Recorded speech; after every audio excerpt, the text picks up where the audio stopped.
2 నెలల డబ్బులు కట్టాలమ్మా. ఇదిగో ఇప్పుడు వస్తున్నాను అప్పుడు వస్తున్నా అంటాడు. ఇంకెప్పుడొచ్చి కడతానమ్మా? ముందు డబ్బులు కట్టండి.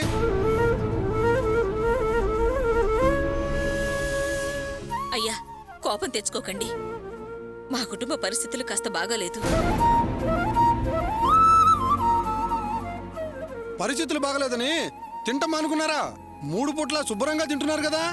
కూరలో ఉప్పు గుర్తుపెట్టుకునే వేస్తున్నారుగా. కాస్త పౌరుషం ఉండాలమ్మా. వాయిదాల మీద వస్తువు తెచ్చుకున్నప్పుడు పద్ధతి ప్రకారం వాయిదా చెల్లించడం కూడా మర్చిపోకూడదు. వాయిదా కట్టడం అంత ఇబ్బంది అయినప్పుడు షాప్ దగ్గరకు వచ్చి ఒక మాటని చెప్పాలి కదమ్మా. అది మీ అబ్బాయికి తెలియదా? లేకపోతే అప్పిచ్చినాడు పిచ్చోడు, వాడి డబ్బుల కోసం వాడే తిరుగుతాడులే అని అనుకుంటున్నారా? ఇది మంచి పద్ధతి కాదమ్మా. రై, నువ్వు వెళ్ళి టీవీ తీసుకురా. అయ్యయ్యో, వద్దండి. మీకు పుణ్యం ఉంటుంది. మీరు టీవీ తీసుకెళ్తే ఇరుగు పొరుగు చూస్తే మా పరువు పోతుంది. అలా అయితే వాయిదాల సొమ్ము మొత్తం ఇప్పుడు కట్టేయండి. కడతామండి. ఒక్క నెల రోజులు ఓపి పట్టండి. వచ్చే నెలలో 3 నెలలది కలిపి కట్టేస్తాం. సరే, ఈ నెలకు వదిలేస్తున్నా. 3 నెలలది కలిపి డబ్బులు మొత్తం ఒకేసారి కట్టాలి. ఖచ్చితంగా కడతామండి. వాసు రాగానే ఓసారి షాపుకి వచ్చి కలిసి వెళ్ళమన్నానని చెప్పండి. అలాగేనండి. రారా నువ్వు.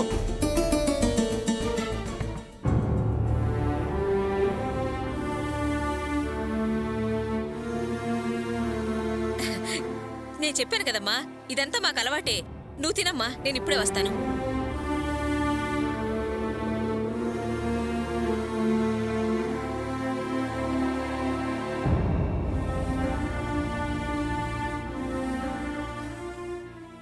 ఎక్కడికత్తయ్యా? ఎక్కడికి లేదమ్మా, పక్కకి వెళ్ళొస్తాను. ఏంటత్తయ్య అది? కొంగు చాటున దాచుకుని వెళ్తున్నారు? అబ్బే, ఏం లేదమ్మా, నువ్వు తినమ్మా, నేను ఇప్పుడే వస్తాను. మీరు ఆగండి అత్తయ్య.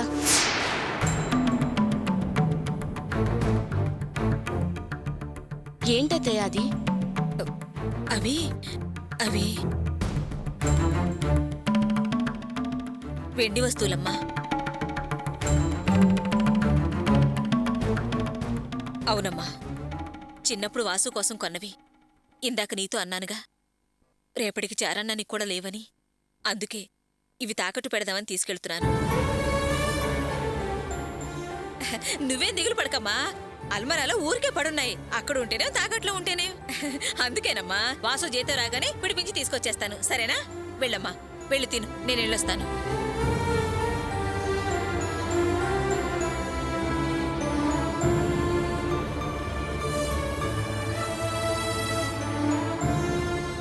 రేవతి,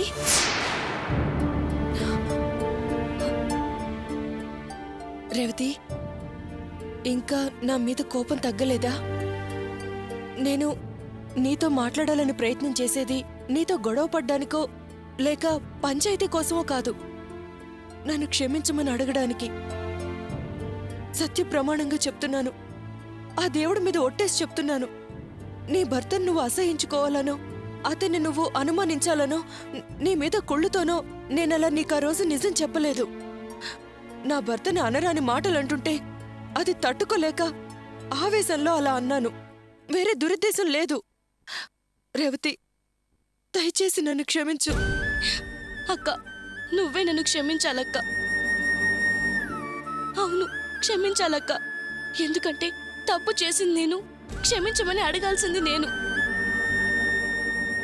కానీ నాకు నీ మొహం వంక చూసే ధైర్యం లేదు.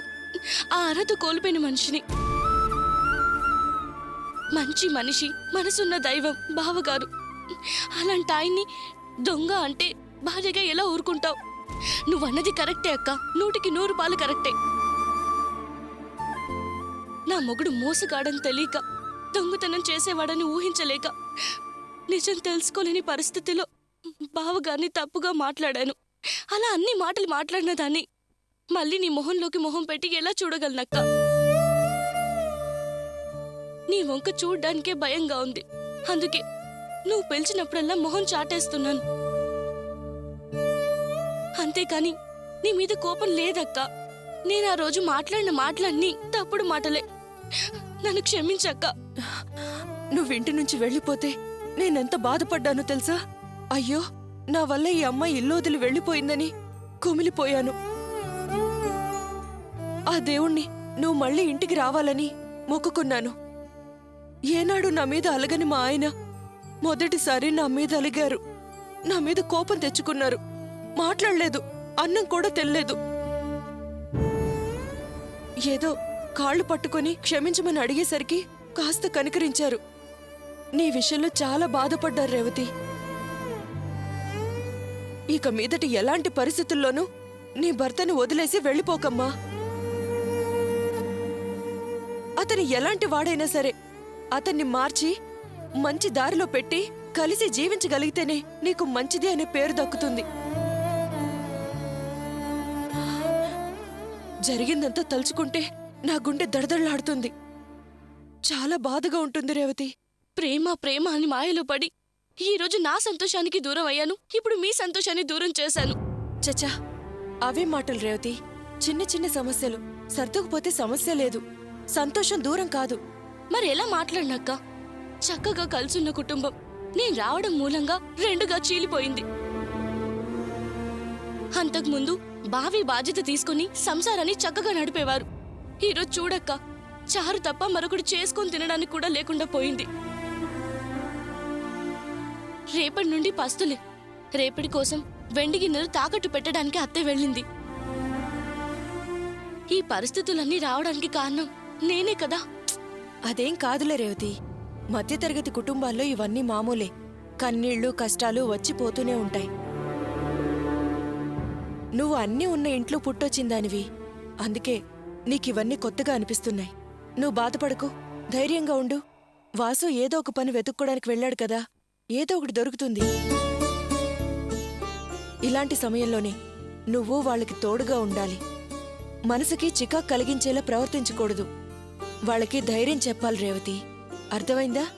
సరే అక్క, నేను అన్నం తినేసి వెళ్ళి బట్టలు ఉతకాలి. మనం మాట్లాడుకోవడం అత్తయ్యకి అస్సలు నచ్చదు. ఇప్పుడు వచ్చిందంటే మళ్ళీ ఏదో ఒకటి అంటుంది. వస్తానక్క. రేవతి, నేనొక విషయం అడుగుతాను, తప్పుగా అనుకోగా? ఏంటక్క? నువ్వు గొప్పింట్లో పుట్టిందానివి. ఉట్టి చారన్నవేనా అని అత్తయ్యని అడుగుతుంటే నా మనసుకు చాలా బాధగా అనిపించింది. నేను బెండకాయ పులుసు చేశాను, కాస్త తెచ్చివనా?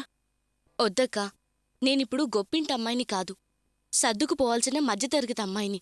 ఈ పద్ధతులన్నీ అలవాటు చేసుకుంటాను. ఈ ఇంట్లో అందరు చారన్నం తింటుంటే నేను మాత్రం బెండకాయ పులుసు తింటే ఏం బావుంటుంది? నేను వెళ్ళి భోంచేస్తానక్క.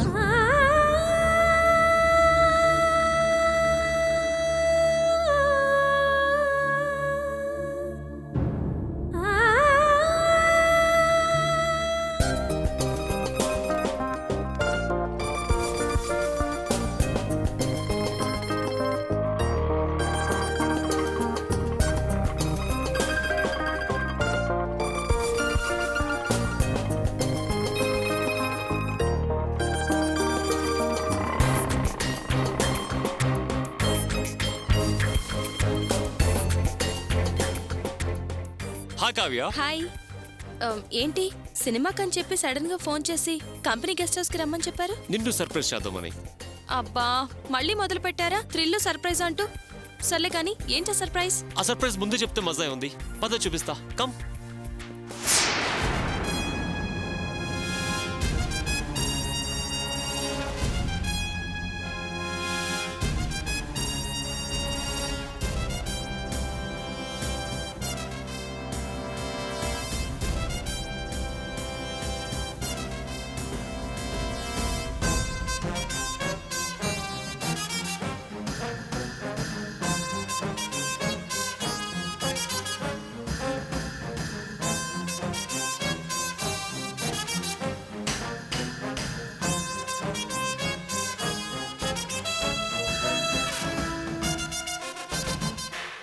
సర్ప్రైజ్ సర్ప్రైజ్ అని ఎక్కడికి? ముందు నువ్వు రా కావ్య.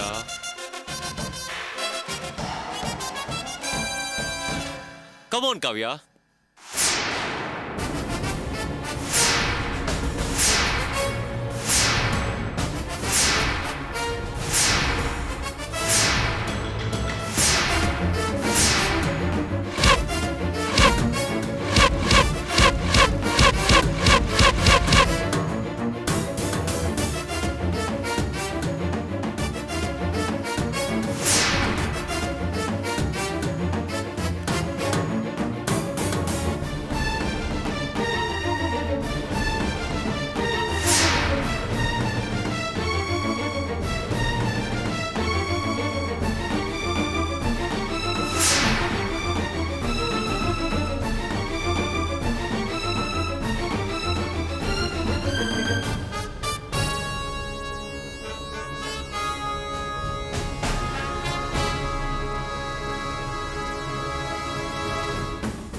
రిమెంబర్ కావ్య, మార్నింగ్ నీకు చెప్పాను కదా, నీకులాగా నా హాట్లో ప్లేస్ సంపాదించాడని, ఒక జెంట్లమెన్ అని. మనం అతని ఇంటికి వెళ్ళి అతను కలలేకపోయాం. అతనే అతను my best friend Ram. You rascal! You rascal! నా జీవితంతో ఆడుకోవడానికి మళ్ళీ దాపరించావా? రే, జైలుకి వెళ్ళొచ్చినా నీలో ఇంకా మార్పు రాలేదురా? నిన్ను ఊరికే Hey, Kavya! వదలను. You bloody cheat! Hey! ఎంత ధైర్యం రా నీకు? నిన్ను చూస్తే నాకు పిచ్చి కోపం వస్తుంది. దుర్మార్గం కాకపోతే నేను పెళ్లి చేసుకోపోయే ఆయనతో నువ్వు ఫ్రెండ్షిప్ చేస్తావా? Stop it Kavya. రే, నువ్వేదో ప్లాన్ తోనే ఇక్కడికి వచ్చుంటావు. ఏంట్రా అది? ఏంటి? ఆ? సార్ సార్ కాస్త వదలమని చెప్పండి sir. Kavya, stop it Kavya. Why you behaving like this? Stop it. రే, సార్ అని అక్కడ కాదురా, ఇక్కడ నాతో మాట్లాడు. మేడం నేను చెప్పేది కాస్త వినండి.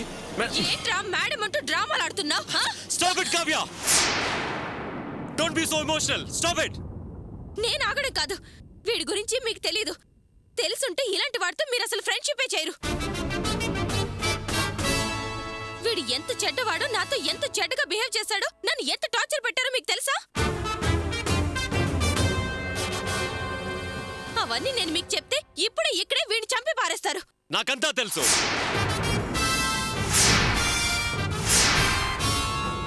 Relax. I said relax. Cool down Kavya, cool down. తెలుసా? ఏం తెలుసు? వీడి గురించి నిజం తెలుసా? ఎస్, తెలుసు. He told me everything.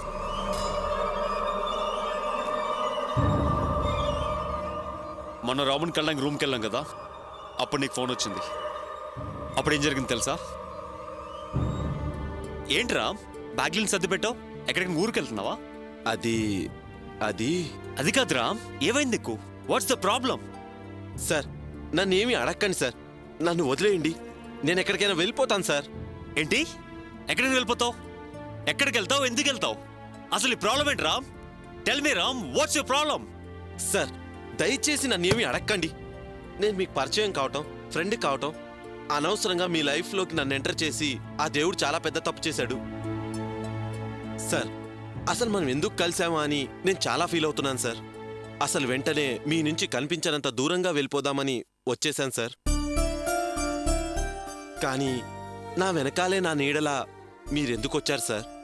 అది నా బ్యాడ్ లక్. ఇక నా మొహం మీకు చూపించను. దయచేసి నన్ను వదిలేయండి. నన్ను ఇంకేమీ అడగండి. క్షమించండి సార్. నన్ను వెళ్ళిపోనివ్వండి.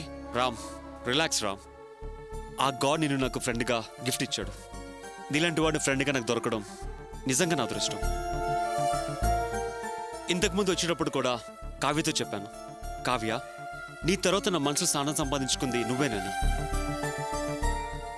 అలా నేను ఫీల్ అవుతుంటే నీ మొహం చూడటం ఇష్టం లేదు, నేను వెళ్ళిపోతానంటే ఏంటి దాని అర్థం? ఎందుకు ఇలా మాట్లాడుతున్నావు రామ్? టెల్ మీ, అసలు నీకేమైంది? What happened Ram? సార్ నా గురించి మీకు పూర్తిగా తెలీదు. తెలిస్తే ఇలా మాట్లాడరు. నేను జైలుకు వెళ్ళొచ్చానని మాత్రమే మీకు తెలుసు. కానీ ఎందుకు వెళ్ళాల్సి వచ్చిందో మీకు చెప్పలేదు కదా. అందుకే పొరపాటు చేశానని ఇప్పుడు బాధపడుతున్నాను. Ram, past is past. ఇప్పుడు ఎందుకు చెప్పావు మ్యాటర్? లేదు సార్, చెప్పాలి, చెప్పి తీరాలి. కానీ ఎలా చెప్తే మీకు పూర్తిగా అర్థం అవుతుందోనని నాకు అర్థం కాక ఆలోచిస్తున్నాను. Hey, why man? Why you thinking so much? Tell me Ram. అయినా జరిగింది చెప్పడానికి ఆలోచించడం దానికి చెప్పు. సార్ బయట నిలబడున్నారే Kavya madam. Hey Kavya, you know Kavya? Hey, నిజంగా చెప్పు, నీ కావ్య నిజంగా తెలుసా? బాగా తెలుసు సార్. అసలు నేను జైలుకి వెళ్ళడానికి కారణం వారే.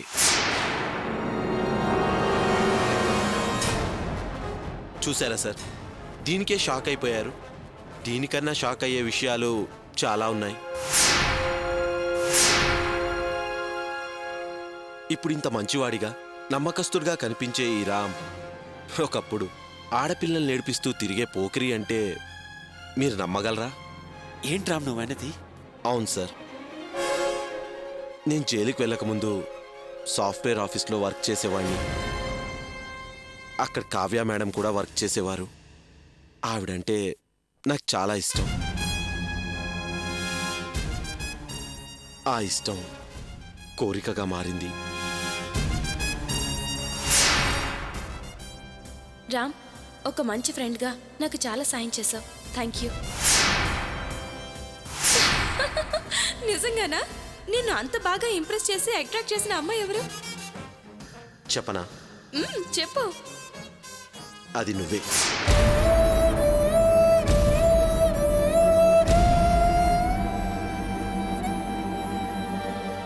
చూడ్రా, నా సుఖదుఖాల్ని షేర్ చేసుకునే మంచి ఫ్రెండ్గా నిన్ను చూస్తున్నాను తప్ప నేను నిన్ను ప్రేమించట్లేదు. అసలు అలాంటి ఆలోచనే నాకు లేదు.